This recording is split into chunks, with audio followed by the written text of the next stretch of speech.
everyone. My name is Nessa Ryan, and I'm a postdoc fellow, social epidemiologist, and implementation science researcher at NYU School of Global Public Health. A big thank you to the New York State Public Health Partnership Conference for providing the opportunity to share our research.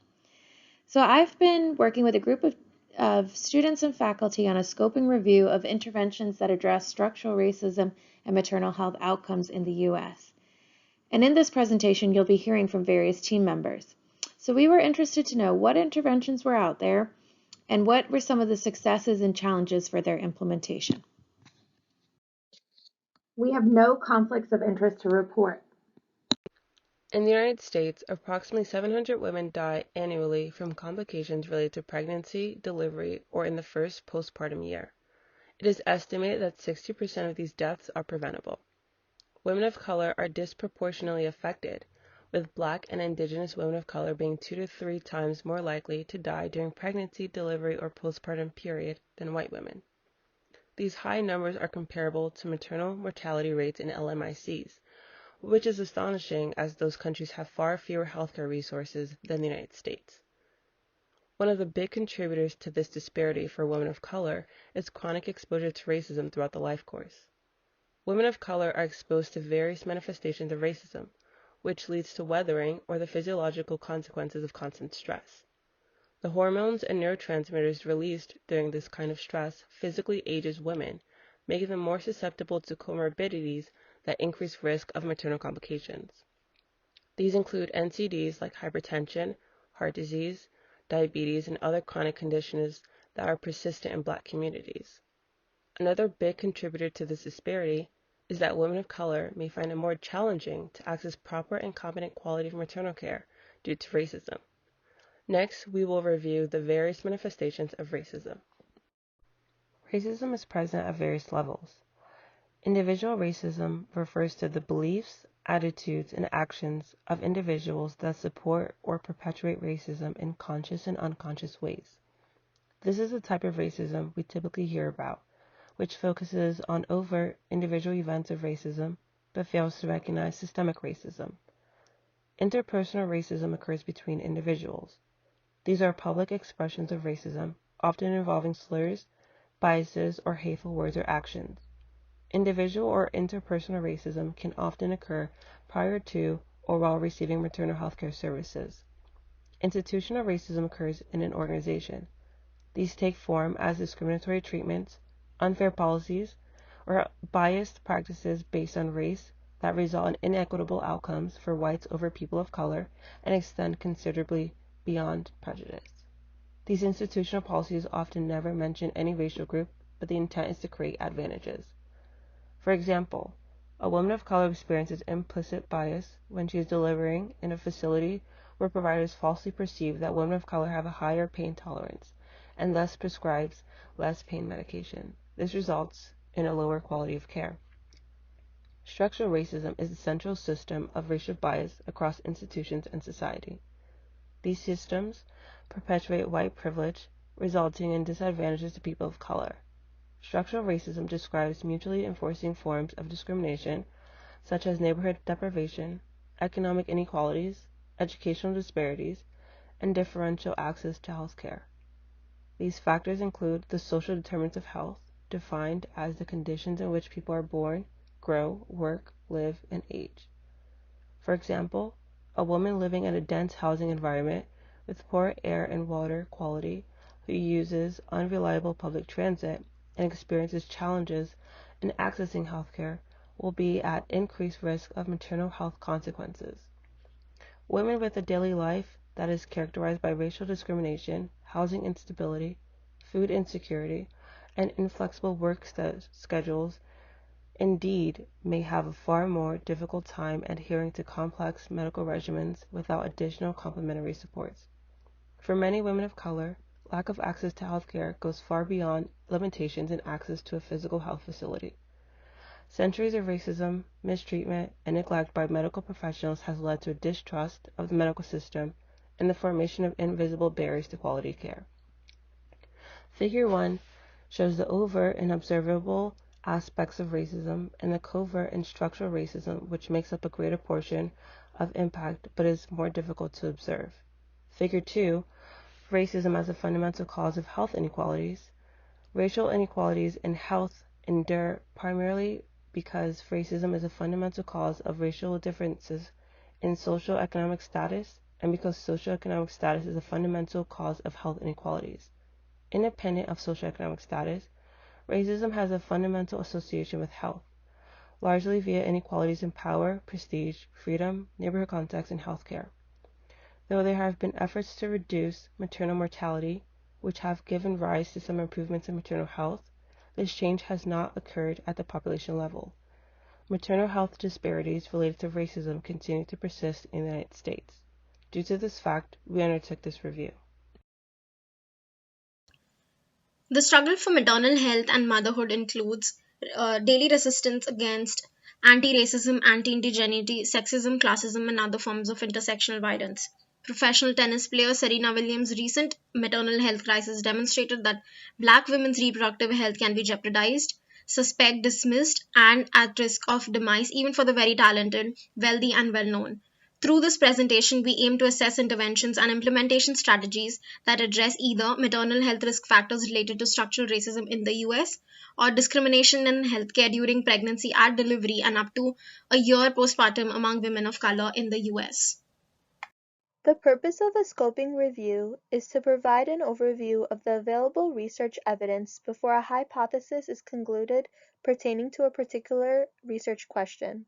When conducting a scoping review of scientific literature, we identified relevant interventional studies that address maternal health risk factors related to structural racism in the U.S., or about discrimination in healthcare during pregnancy, at time of delivery, and up to a year postpartum by screening using title and abstract of articles, then screening the full text.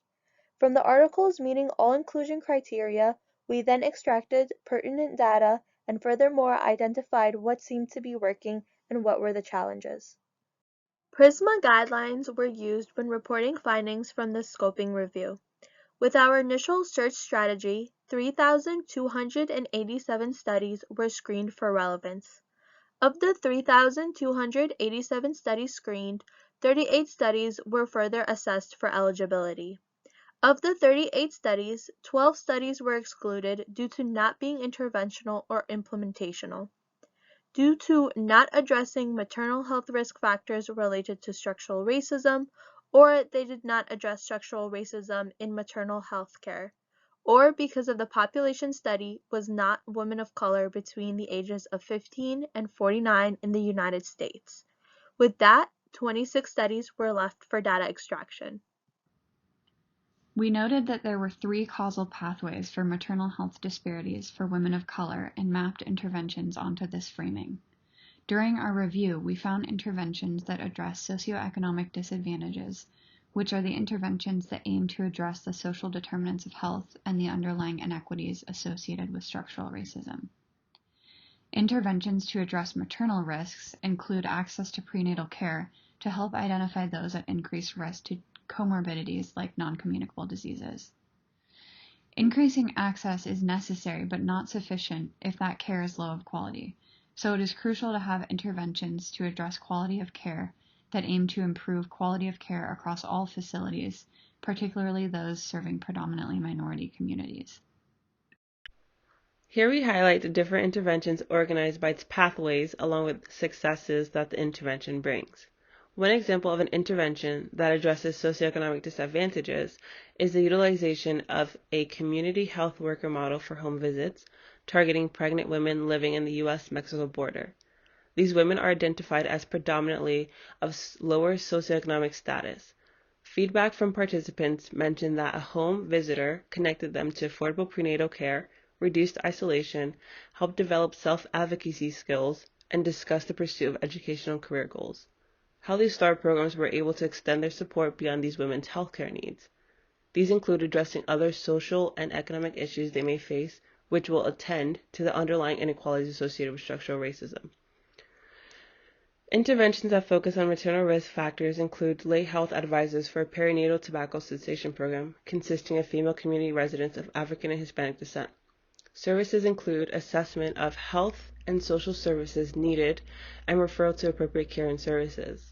As previously stated, Healthy Start supports participants beyond their healthcare needs, while at the same time improving access to care with a focus on individual behaviors. The Star Mama program is an IT-enabled health coaching program for gestational diabetes targeting low-income Latina women, as they are the largest at-risk group in the country for gestational diabetes. The program combines a literacy-tailored health IT tool for reaching ethnic minority diabetic patients with a behavioral change will-based approach to develop a health coaching intervention targeting postpartum Latina women with recent gestational diabetes. They were able to reach and engage patients with low health literacy and limited English proficiency. Especially under the current climate of COVID-19 pandemic, leveraging telemedicine can help improve access to those who have limited access to healthcare facilities. Centering pregnancy is an intervention that specifically targets quality of care. It is an evidence-based group model for prenatal care. Centering pregnancy integrates three major components of prenatal care: health assessment, interactive learning, and community building through groups consisting of 8 to 12 women seen for 10 two-hour sessions of physical assessment with facilitated discussions about participants' topic of choice. Through this intervention, numbers of prenatal care visits were increased. Next, we will briefly highlight a few intervention challenges we identified in our review. Beginning with our maternal risk factor causal pathway, we identified an RCT which aimed to evaluate the success of a narrative-based postpartum weight loss program among low-income women of color. The intervention included 8 in-person 90-minute weekly group sessions where weight loss strategies and motivational techniques were taught, followed by 9 monthly individual telephone follow-up calls. Challenges that the intervention aimed to address were a lack of systematic implementation of evidence-based weight loss strategies, limited attention to opportunities for physical activity among this population, and poor intervention attendance. Our quality of care causal pathway elucidated several intervention challenges as well. For example, we include here an article which examined the impact of a maternal hemorrhage safety bundle on severe maternal morbidity to reduce maternal health disparities. The intervention consisted of 17 evidence-based recommendations to prevent and improve outcomes from maternal hemorrhage. It was found that although the intervention significantly improved outcomes, especially among Black mothers, primary sources of racial and ethnic disparities, such as various social determinants of health, underlying risk factors, structural racism, medical mistrust, and quality of care were not addressed.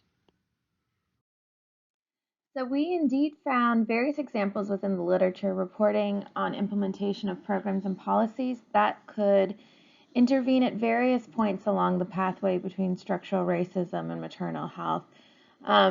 However, critical examination of multiple factors shaping successful implementation of these interventions had not been prioritized throughout the literature. So one way to address maternal health disparities is through standardization of care, but studies report that implementation remains a challenge there. Perinatal care participation remains a challenge, and most notably, this is among those with multiple health problems and living in difficult life circumstances. And lack of intervention appropriateness within our target population can make services less acceptable and decrease adoption. So, for example, some may find group prenatal care unacceptable, which various studies found group prenatal care was in fact associated with better health outcomes, but this low acceptability may be due to scheduling barriers or even the preference for individual prenatal care. And we did found that markedly there was very little examination of sustainability and reach of interventions for which there was an established evidence base. So what were our findings regarding the successes of implementation? In conclusion, there remains a great need to reduce maternal health disparities in the U.S. As we have noted here, structural racism is a contributing factor to these disparities, and interventions to address structural racism are desperately needed. Specifically, we found that evidence-based interventions to reduce maternal health disparities by addressing structural racism can be categorized into 3 strata. First, interventions which address increased risk for poor health outcomes. Second, interventions which address low quality of care. And third, interventions that address socioeconomic disadvantage. Successes of interventions such as extending support beyond proximal healthcare needs to include social and economic factors associated with improved maternal health outcomes should be implemented in future or existing interventions. In addition, intervention challenges such as lack of attention to larger forces, such as social determinants of health, medical mistrust, structural racism, and low quality of care, must be considered if maternal mortality and morbidity are to improve on a population level. Additionally, implementation science research within maternal health can help elucidate barriers to effective uptake of evidence-based interventions. Interventions must be feasible for the setting in which they are implemented to observe widespread effectiveness. The field of implementation science is growing in maternal health as evidenced by such initiatives of the Implementation Science for Maternal Health Adjunct meeting held during Academy Health's Dissemination and Implementation Science Conference in December of last year. Finally, our team is in the process of preparing the associated manuscript with this review, and we welcome and are grateful for expert feedback on our findings to improve the rigor of our subsequent paper. Thank you. The Implementing Sustainable Evidence-Based Interventions Through Engagement Lab at New York University's School of Global Public Health thanks the organizers of the New York State Public Health Association's annual conference, as well as the wonderful audience, and encourages those interested in related ongoing research within our lab to get in touch via the information below. Thanks.